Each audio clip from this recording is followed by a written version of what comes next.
السلام علیکم ورحمۃ اللہ وبرکاتہ۔ محترم ناظرین، امید کرتا ہوں اللہ تعالیٰ کی ذات سے آپ لوگ خیر و عافیت سے ہوں گے۔ آج بات کریں گے حضرت علی رضی اللہ تعالی عنہ کے بارے میں۔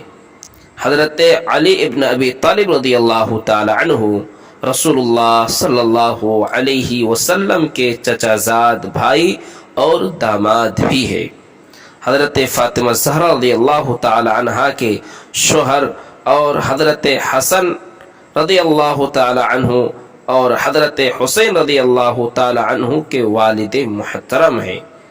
بچوں میں سب سے پہلے حضرت علی رضی اللہ تعالی عنہ نے صرف 9 سال کی عمر میں اسلام قبول کر لیا تھا۔ آپ رضی اللہ تعالی عنہ نے کبھی بتوں کی پرستش نہیں کی۔ حضور صلی اللہ علیہ وسلم نے حضرت علی رضی اللہ عنہ کی پرورش کی تھی۔ وہ بڑے بہادر اور طاقتور انسان تھے۔ ان کی بہادری کا اظہار غزوہ خندق میں اس وقت ہوا جب دشمنوں کی طرف سے عمرو بن عبد ودہ سامنے آیا، جو تنہا 1000 شہ سواروں کے برابر سمجھا جاتا تھا۔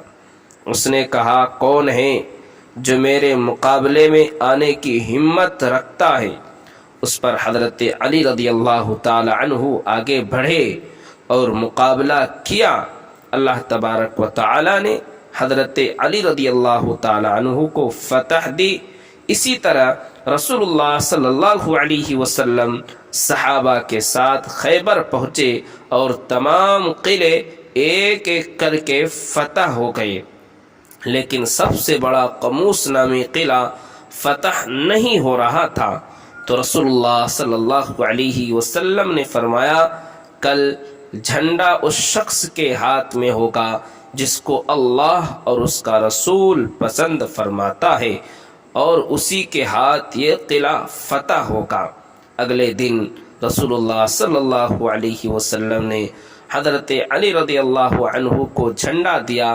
خیبر کے قلعے کا دروازہ اتنا بھاری تھا کہ 40 آدمی بھی اس کو اٹھا نہیں سکتے تھے، مگر حضرت علی رضی اللہ تعالی عنہ نے تنہا اس دروازے کو اکھاڑ لیا، اور اللہ نے انہی کے ہاتھوں اس قلعے کا فتح عطا فرمائی۔